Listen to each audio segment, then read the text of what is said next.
Money मंत्र में आपका स्वागत है। मैं हूं पंकज पचौरी। मनी मंत्र अगर हम कहें हिंदुस्तान में तो सबसे बड़ा मनी मंत्र हिंदुस्तान में है मॉनसून। जी हां, मॉनसून की वजह से चाहे वो हमारे देश का उद्योग हो, चाहे वो किसान हो, चाहे वो आम आदमी हो, उसको एक सकारात्मक अनुभूति होती है अगर मॉनसून अच्छा हो जाता है तो।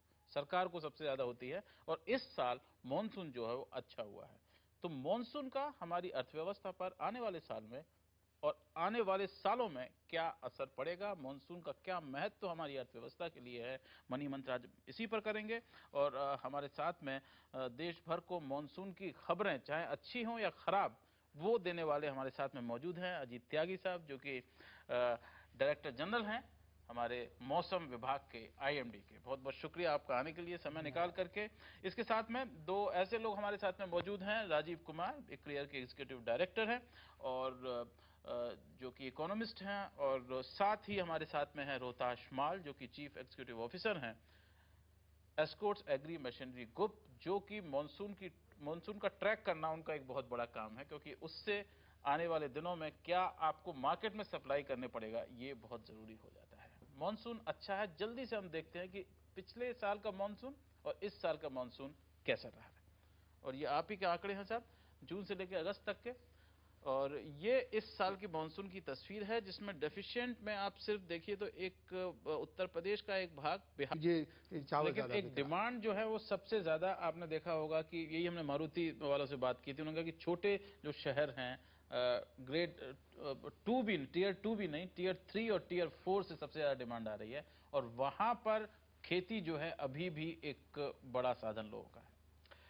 पहले पंकज, मैं राजीव से सहमत हूँ। नहीं, उसमें तो कोई दो राय नहीं है। मैं ये बताने वाला था कि किस तरह से पिछले साल हमारी बम्पर क्रॉप हुई थी। पिछले साल बम्पर क्रॉप नहीं हुई थी। पिछले साल actually there was a deficit, rainfall का भी डेफिसिट था, 4% कम था। रबी अच्छी हुई थी, खरीफ तो बहुत 2 साल से कम हो रही है। तो देखने वाली बात ये है, ये मैंने भी पहली बार ये देखा है, ये जो मॉनसून प्रूफिंग जो हमारी इकोनॉमी की हुई है पिछले 1 साल में, मैंने सबसे ज्यादा ग्रोथ रेट्स पिछले 12 महीने में देखे। पिछले 12 महीने में जब से सूखा पड़ा था, demand for goods actually went up. गाड़ियां ज्यादा बिकी, ट्रैक्टर ज्यादा बिके, कंज्यूमर गुड्स ज्यादा बिके, और मेरे हिसाब से a lot had to do with जो सपोर्ट प्राइसेस मिली हमारे किसानों को, जो सरकार ने सही समय पे कुछ एक्शंस लिए, ऋण माफ कर दिया, ऋण माफ हुए, मिनिमम सपोर्ट प्राइसेस, एनआरईजीए का असर पड़ा, एनआरईजीए का असर है, 50,000 रुपए करोड़ वहां खर्चा हुआ। ये पैसा जो हिंटरलैंड में गया, लोगों के हाथों तक पहुंचा, उसने फ्यूल की है डिमांड को।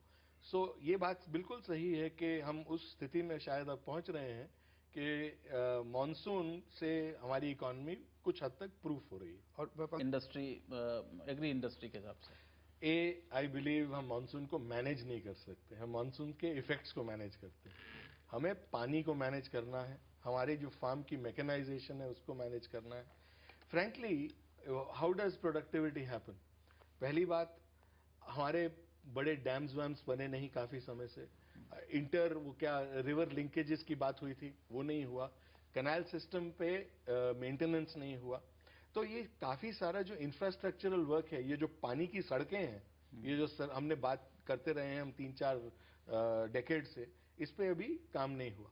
इरिगेशन डिपार्टमेंट किसी भी राज्य में सबसे ज्यादा करप्ट डिपार्टमेंट माना जाता है। मैं उस पर भी नहीं जाता एक मिनट इससे पहले कि हम आगे बढ़े, उसमें ये कि आज की जो नई रिसर्च है तो ऐसा उसमें ये साफ जाहिर है कि पानी की सड़कों पर वही चलते हैं जिनके पास गाड़ियां होती हैं। मतलब संपन्न लोगों को उससे ज्यादा फायदा मैं वहीं पे नहरों से, नहरों की जगह अगर आप अंडरग्राउंड वाटर रिजर्वायर को रिचार्ज करके ग्राउंड वाटर एक्सप्लॉयटेशन करें तो कहीं ज्यादा उसी तरफ राइस, शुगर केन, व्हीट, देखिए साहब ऐसा तीन है, चीज है। हाँ, सिर्फ हाईवेज बनाने से नहीं होता। दुनिया वहां चली गई है कि पानी के माइक्रो हाईवेज बने जी, micro irrigation, precision irrigation. Now that is where our capital must go, so that each plant, हर एक प्लांट के जो रूट सिस्टम है उसको उतना ही पानी मिले। कोई जरूरत नहीं है बड़ी बड़ी फील्ड्स को टोटल खोदने की, उनको पानी से फ्लड करने की।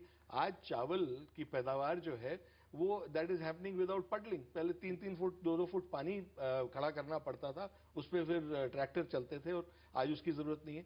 टेक्नोलॉजी इरिगेशन में कहां से कहां पहुंच गई है, हम उसका इस्तेमाल नहीं कर रहे। अगर आप लें एक सीड से लेकर स्टोरेज तक, technology is in preparing the field, is seeding, in harvesting, ये जो सारी टेक्नोलॉजीज हैं, जो एग्री मैकेनाइजेशन की जो का दौर है, अगर दुनिया भर में आप जाएं, सो उससे प्रोडक्टिविटी पे असर पड़ा है, पानी की लागत कम होती है, रेन प्रूफिंग एक्चुअली होती है.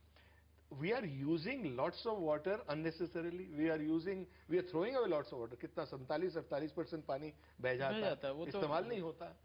तो अब ये पॉलिसी को लेते हुए हमारी जो इंडस्ट्री है, we will have to focus on mechanization. We will have to focus on irrigation in the using technology. सबसे बड़ी जो दुखद